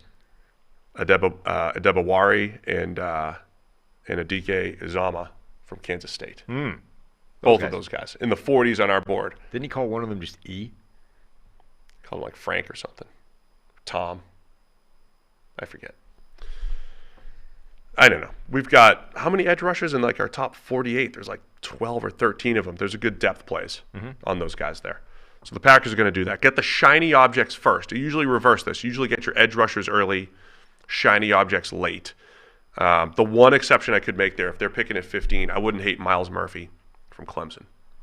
Model, power, trust. They had some trust in Miles Murphy here. If they grabbed him instead of one of those shiny objects and let some of the it grabbed one of the receivers or tight ends on the back end. But with their first 3 picks, 2 playmakers and a pass rusher, I would like that. Yeah. They could actually be in the safety market here. Adrian Amos hits free agency. They had a rough season in the back end at safety last year. Brian Branch could be a player at Alabama. A lot of options here for the Packers. But we gave some options. Will they tap into free agency? Another question, like the Steelers. Do they ever? If they lose Rodgers' money, how much are they going to have to pay if they trade him, by the way? What's his dead cap look like on a trade? It's not egregious. Where are they in this? They're a team that doesn't have a lot of money or the ability to free up too much, so they don't have an awful lot of spending room. They're It says one of the 40. Yeah, they're one of the worst teams in the NFL in terms of having the capacity to spend this offseason. The Panthers are the other one. I got to check in on the rules. It says 40 pre-June 1st and 15 post-June 1st. You can designate post-June 1st signings, but I don't think you can do that with a trade. I asked Brad about this, and I can't remember what the answer was. Come on, Brad. I mean, to be fair, he answered. I just No, forgot what I'm he just saying, told Brad, me. come back and answer us quickly. I see. If they cut Rodgers, it's only $100 million dead money. 99.7. Yeah, he leaves behind $40.3 million in dead cap in a trade. There's no way around the $40 million hit if he's dealt before June. Okay. But the number gets bigger next year if he stays. So it won't stop. Yeah, they want out. It'll just be painful. They want out here. All right. What else about the Packers? I mean, not much else other than the fact that I think that does limit them to this is a draft year for them, not free agent spending year. That's how they do it stylistically anyway. Right. And then they need to make a decision on Jordan Love picking up his fifth-year option, sight unseen. Yeah. They have to do that before this season. You just do. You're just going to pick it up. Well, I mean, what is your alternative? You're trading away Aaron Rodgers. Just like, no, let's gamble. So you've got 2 years of figuring it out Do you feel lucky? with Jordan Love. Yeah. Or do you take Anthony Richardson if he falls to 15? Oh, God. Everybody's picking a quarterback because we're in the building. Who's left? Let's start it over again. Let's do the whole. We like having this 2 quarterback tension thing. Let's draft another one. And see what Maybe happens. Anthony Richardson would inspire Jordan Love to an MVP caliber season. Well, I wouldn't worry about it because CBS says he's going number 1 overall. That's a good point. Just CBS. All of CBS is saying that. Any other questions on Green Bay? Nope. Gave him some options. Almost fixed. All right, let's wrap it up. Minnesota Vikings. Garrett Bradbury's a free agent at center. Dalvin Tomlinson on the defensive line. Patrick Peterson. Chandon Sullivan. Another team that has most of their starters returning this year. Yeah. They have quite a lot of players not returning, though, and in fairly important positions. Like they're Some big names. I mean, big names for their positions relative. Yeah, and quite a lot of important parts of this team. Like most of the cornerback room is disappearing, and the ones that are left were not huge impact players for them last year. They're going to have Cameron Dantzler. They're going to have Andrew Booth Jr., the rookie from a year ago who didn't feature much. There's so much unknown about this team. Like Lewis Seen barely played, was on special teams, broke his leg in the London game against the Saints. You would assume they have to still have hopes for him going forward, but total unknown at this point. Eric Kendricks is being talked about as being a potential cut candidate based off the shift in scheme on defense, the fact that Eric Kendricks is now the wrong side of 30, the fact that he's coming off his worst year in a long time. The 2 edge rushers that they have, Janelle Hunter and Zadarius Smith, both those guys run a ton of money. Third lowest effective cap space at the very moment for the Vikings. So some money has to be freed up somewhere. Yeah, and they have the ability to free it up. They can Right. free up quite a lot of cash. They're in that sort of bucket of teams that doesn't have cash right now, but has the means to restructure a lot of money and be reasonable, which is usually where the Vikings are. I mean, this is dating back to Rick Spielman's time. They're a team that tends to play it a little bit like the New Orleans Saints. They don't go full credit card mode, but they tend to be a team that's always a little bit tight when it comes to spending. They have enough cash to make a couple of big moves every year, and then that's it. So if they're going to do that, this is probably the year to do it on the basis of there aren't that many more players available that you would want. So pick your targets, go get them, and then you got to have a good draft again. Year 2 of Kwesi Adolfo-Mensah taking over as general manager. They only have 5 draft picks heading into this year. We know Kwesi, he made a trade last year where he dropped from 12 to 30 with the Lions, and that was, our system said that was a good trade because you're picking up more players over time, and the drop off from 10 to 30 isn't drastic. I would expect more trading down from him in the draft, trying to accumulate more draft picks because they're only sitting there with 5. Yeah, I mean, at the moment. Their ridiculous win record this year, given how good they actually were, has them picking 24th, which is not ideal for a team that's this flawed. And like on paper right now, as far as resource goes, it's like the opposite of the Bears, who have all the draft capital plus more on the way, and all the money. The Vikings have to cut players. Well, this was the downside to the approach they took last offseason, which is let's change the people in charge, but generally speaking, chart the same course, which is, I mean, there's very little to distinguish what they're currently doing from what they were doing when Rick Spielman was in charge, right? Which is we're a good team. We're a middle-of-the-road type of team. This is how we operate, and we haven't changed that in a dramatic fashion. Drafted a bunch of DBs. Right, Kirk Cousins is still the quarterback. We don't have a ton of spending space. We don't have a ton of draft picks.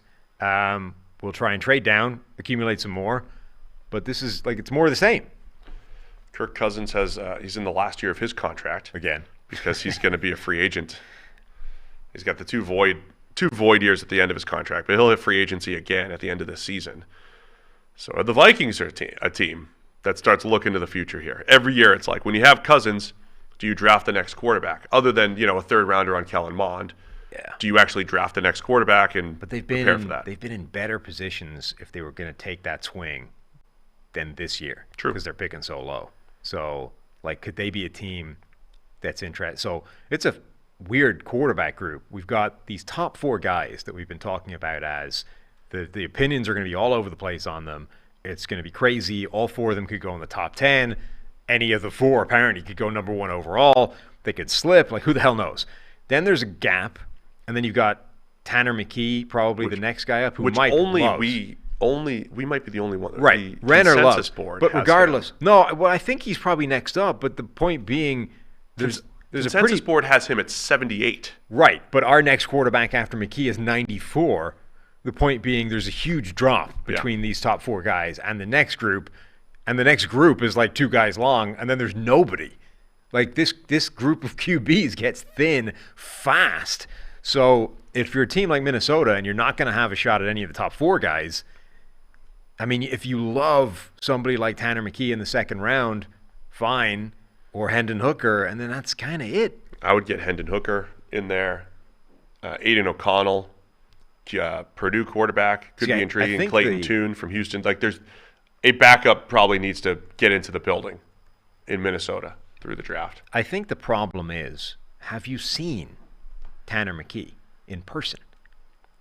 Yeah, he's got the longest legs I've ever seen. He's a very large human being. Yeah. If you saw him in person, I think you'd immediately come around to Renner's love for the man. Oh, you think so? Yeah, oh yeah. If we saw him running around media row, You'd immediately just Ryan take a look Leaf. at him and go, oh, yeah, that guy, that size, that length, I'm in. I'm on board. I'm sold on that. You're a man that appreciates tall people. I do. He's a really tall person. I was watching him recently. I was like, Renner, he's all leg too. He's got the longest legs I've ever seen. Yeah. He's probably got 6'10", 6'11" legs, but small torso guy, because he's only 6'6", 6'7", only. Small. Right. Only Smaller 6'6". guy. It's a modern day Osweiler with a better Day arm. Osweiler. Osweiler did not have a good That's arm. not where you want to be. Anyway, gotta get a QB in there. So anyway, I'm saying this is not a great year to be in that position of, maybe we should start thinking about quarterback now, because you don't have a shot at the 4 guys that you might want, and the next group is a long way behind. What about the rest of the roster here? If you do lose an Eric Kendricks, I don't know how much they can do in free agency this year. They might have to draft a center at 24. You don't always want to go in with holes there, but they might be one of those teams that's center need, pick a center in the 20s. You know it's going to be a starter, generally a safe play to do that. It's not bad value. That might be potentially in play there. I don't know if any of the centers, you don't have a Linderbaum or anything. Linderbaum would be a perfect fit this year if they had that opportunity to replace Bradbury, but don't love the position they're in right now. They have a lot tied up in young players that they already committed to, and hoping that those guys take a step forward. I would also bring back Duke Shelley based off the season that he had. He made some ridiculous plays for that secondary all the way through the season. Genuine game-defining plays where, there were a lot of opportunity for players to make game-defining plays on the basis that seemingly every Vikings game came down to one play. So if you happened to make one late in the game, you were generally speaking changing the outcome in your favor. But Duke Shelley made a ton of plays for them. I'd also be curious about bringing back Patrick Peterson. I think he's talked about wanting to go back, or maybe wanting to end his career in Minnesota or something. Peterson is not an amazing man cover corner anymore. He just doesn't have that athleticism. He has become a very good zone guy, though, and maybe not quite as good as he thinks he is, but is good. So if you could bring back Patrick Peterson, I think that would be an important, just stable force in that cornerback group. Then you're hoping Andrew Booth takes a step forward. If you could bring back Duke Shelley as well, all of a sudden your cornerback group is actually not terrible. But the problem with that is, you're going all man now. I was going to say, are they? That's the first question. Is maybe we assume that bringing in Brian Flores means you're going to run a New England style man heavy scheme. That's what we do now. Is that actually the case, or is Brian Flores is going to take a look at what we have available to us and go, that's not going to fly. Like, I can't run that. We're going to have to make some changes. I can make some improvements over what was there last year, but we're not pivoting to like the New England defense. Yeah, something has to change defensively here. They feel like another one of those second wave of free agency teams. That's kind of how they handled it last year. So second wave, are they another one of those David Onyemata, Sheldon Rankins not to directly replace Dalvin Tomlinson, but to add depth there up front? Ethan Pocic is he's the Brown center that's hitting free agency. He could be a replacement here, maybe a cheaper version of Bradbury. The NFL might pay Bradbury because he was a first rounder, right? Although, and not pay Pocic because he's a lot of bad play. I understand. It's just kind of how the NFL works. Yeah, I mean, Connor McGovern has been solid. You could potentially sign him. Bradley Bozeman is a free agent. He was a guy that we liked being a signing in Carolina. Took a little bit of time to get that gig. Like, there's a couple of capable starting centers out there that won't cost money. Oh, the chat suggests Davis Mills' neck plus Tanner McKee's legs. Wow. Equals giraffe. That would be impressive. Maybe one of our Build Your Perfect Prospect segments. Yeah. We could do that. That's that. Who's got the giant torso? We need something in the middle for just a 9-foot quarterback. I think I told you I had a teammate who was about 6'2", who had the same size torso as me. And so when we would be sitting down for dinner or whatever, it would look like we were the same height. And then and he was real proud about his torso size. Proud of it. Yeah. He's like, look, I got my torso is as long as yours. Just have short legs. Mm-hmm. So you could take my old teammate Benjamin Harrison, grab his torso, Tanner McKee's legs. There's got to be a quarterback out there that just has an absurdly long torso compared to the rest of his body. Let us know. All right, we're wrapping it up here. Thank God. Pretty soon. All right, here's the other elephant in the room. You win with good receivers here, man. You win with elite receivers in the NFL. We're giving every team more receivers, more pass game options and all that. I like the TJ Hawkinson deal. I like that they still Irv Smith's going to be – is he technically a free agent? He's a free agent. So I like Hawkinson coming in. Good deal. Justin Jefferson's awesome. Adam Thielen's getting older. What are we going to do there? Thielen's making $14+ million this year, almost 15 per season. We need more options at receiver if you're the Vikings. Yeah, KJ Osborne was solid. I think he's kind of become their second receiver at this point, even though he operates a lot from the slot. And Adam Thielen plays on the outside, but they're kind of swapping levels of importance within the offense. Yeah, if you can get an Adam Thielen successor, and honestly, I'd be fine with that being your first-round pick, I would go for it. So maybe a first-round pick at receiver. Keep Thielen around. It's $13 million in dead money if you traded him or cut him. I saw a mock that had Jordan Addison going to the Vikings in the first round. That would be an amazing. That was what we did the other day, right, with McShay? Maybe that was it. Yeah, that's I think because we definitely talked about that a little bit. That would be a phenomenal result for them. Like, I think Jordan Addison's the best receiver in this draft. If he was there at 24, that would be incredible for Minnesota. I would potentially do that rather than trade down. Did you have a radio hit at 2:33? Because I've been tagged that I'm going to be on radio at 2:30 today. No, I don't believe so. So and, that means I'm definitely not. That means it's Columbus, right? It's the Columbus one, yeah. 2:33. They're always 3 minutes after it's always, the thing. Yeah. No, but it says it's me, but I don't know if they just tagged me instead of you. Nope. Or if this was booked without me knowing. That would be great. But I can't do that. I'm busy. Cannot do that. It's not me. No. So anyway, just wondering. I hate when that happens. I would like Addison at receiver. I'm good with that. And then you got to fill some of these other holes with second-tier free agents. And then trade down as much as you can in the draft. Mm-hmm. I might give up Addison just to trade down and pick up other picks and grab a second-round receiver. It's bad process by me. But if Addison was there and we're on the clock, it would take a lot for a trade offer for me to come off that. What about Jalen Hyatt just as a deep threat? I mean, do you want – if Jefferson's your do-it-all, everything guy – what's the best complement for Justin Jefferson? Is it a speed receiver that has to be accounted for? Is it just the best receiver? Yeah, because he can do everything. I just want another guy that can do as many things as possible and just cause problems by what all those guys can do. That's why I think Jordan Addison is your guy. He can do everything really well.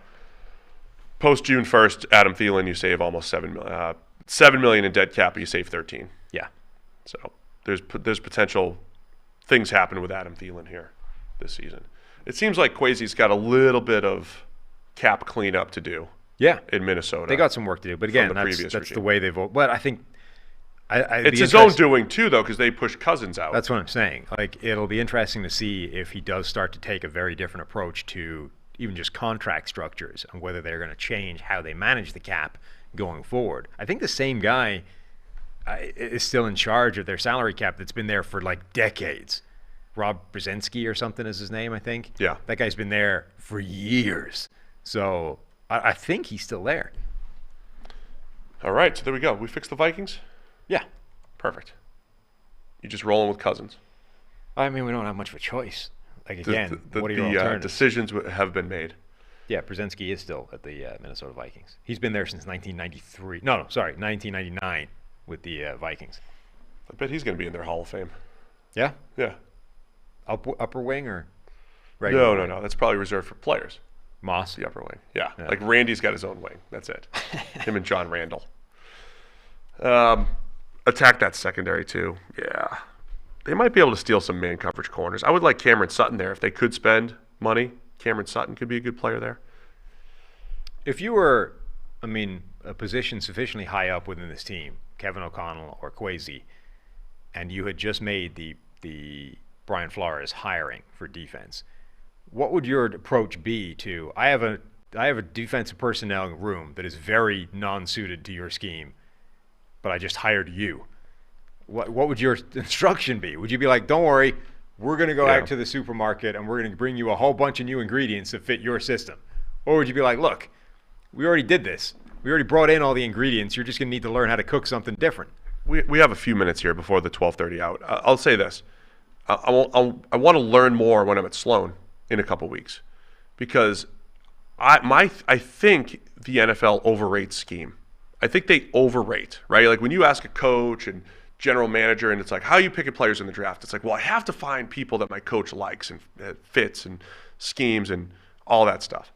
I think it's overrated for a couple reasons. I think coaches are good enough to adjust, right? I think coaches have shown they can run different things, right? You can run zone, you can run man, you can pressure, you can rush four. Like, it's okay that coaches can adjust. I don't think all of them are so locked in, like Dan Quinn with the Cowboys, completely different system than he was running in Atlanta. It's doable to change. So I think the NFL overrates scheme. I think you could go to Flores and say, if you really want to play man coverage, we're a year away.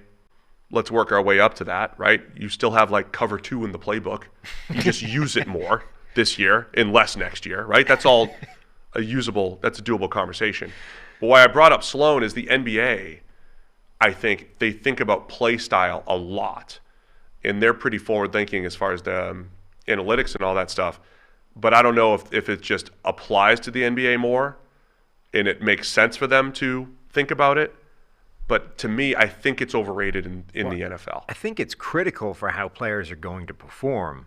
But where I think the potential issue is relative to the NBA is you can think reasonably simply about how 5 guys are going to interact and build the whole thing around that, the interaction of 5 dudes, knowing that you're going to But that's what they're studying. In the NBA, they're studying the interaction of 5 players on the court. I know. What I'm saying about the NFL is this. Instead of saying I have 2 players, in a vacuum, this guy's better than that guy, but the guy that's worse is a better scheme fit, too many times I think they lean on the scheme fit, which is going to change year over year, which is going to change when you fire the coach or he gets hired somewhere else. If you keep taking the best theoretical players and then fit the scheme to them, I think it's going to be better in the long term. That's my theory. It's tough to prove, but I think the NFL thinks too much about my scheme and what I need to do, and I don't know if that's the right course of action. But I think it's comparatively easy to think of how 5 guys interact together, knowing that most of them are not going to get injured for any significant period of time, and that's kind of what we're doing, versus I have 23 dudes that need to fit into a system, and I can't think about how all of them are going to interact. There's too many. It's too complicated. It's too ridiculous. This is what we're going to run. So now I need a bunch of people that can work in this system, and if that doesn't work, now I got to start doing all kinds of plate spinning to get this whole thing to work together. I think that is why scheme works the way it works generally in the NFL, because it's too complicated trying to figure out how 11 guys are going to optimally mesh together. So it's much more simple to just say, generally speaking, I want guys that play in a man-heavy system. Get me those guys. Or generally speaking, we're going to play zone. We want zone specialists. That's what the thing is going to look like. So I'm confused by this hire because it's the antithesis of what they've been doing and therefore all the players that they have in that room. And I don't know if your sort of instruction to Flores is change, run something different because we don't have the guys that you need, or if they're going to run that and it suffer through a year of everyone playing like crap because we don't have the bodies yet. Yeah, that'll be interesting to see. I don't know. I mean, I don't hate changing schemes, but you just have to there has to be a plan for what the pain points look like. What you described, I call, is like why Jihad Ward continues to get jobs. Yeah, as like a backup defensive lineman, right? He's a guy that by our numbers is going to be average to below average, but he played 740 snaps for the Giants, and he went over there because he knows Wink Martindale and he knows the scheme, and he's got a little bit of positional flexibility. And there's never like a season where Jihad Ward was great, but he's got almost 3,000 career snaps as a rotational defensive lineman. Like, you need those guys on your team. Mm-hmm. So, breaking news. Yes, there is. Friend of the show-ish, Taylor Lewan announced on his own podcast, Bussin' with the Boys, that the Titans are going to release him, which he's basically said is going to happen for months now. So, just confirmation. He's the source? Yeah. Did you confirm that with a second source? No. Okay. That's probably fair. That's probably good enough. I am a qualified journalist, but I don't practice journalism, so I just shoot from the hip. So there you go. Perfect. So Taylor Lewan is out on the market. I would give him to a bunch of teams. Despite his misinformation that he's been spreading, I think he's a good left tackle in the NFL. Yeah. I would put that aside. Always rated well. And sign him. I would sign Taylor Lewan and Kelvin Beachum. We never asked him, actually, whether his agent has ever paid us for money, for grades. He's always graded well. Yeah, maybe that one year, but he was really good. Right. 2016. Maybe You've we always did get graded some money. well. Has your agent been kicking money in, or? Why do you think Neil's just living on an island right now? He's getting all that extra $25,000 a piece from agents. That's why. That's a joke. It's not true. Well done. He lives in Cincinnati. Thank you. Yeah. All right, it's time to go. Yeah. Thanks to everybody for tuning in. We fixed all your teams. We're halfway through the league. We'll do more coming up soon. But for real, we'll be here tomorrow probably with you and Brad. Mm-hmm. All right, we'll see you tomorrow.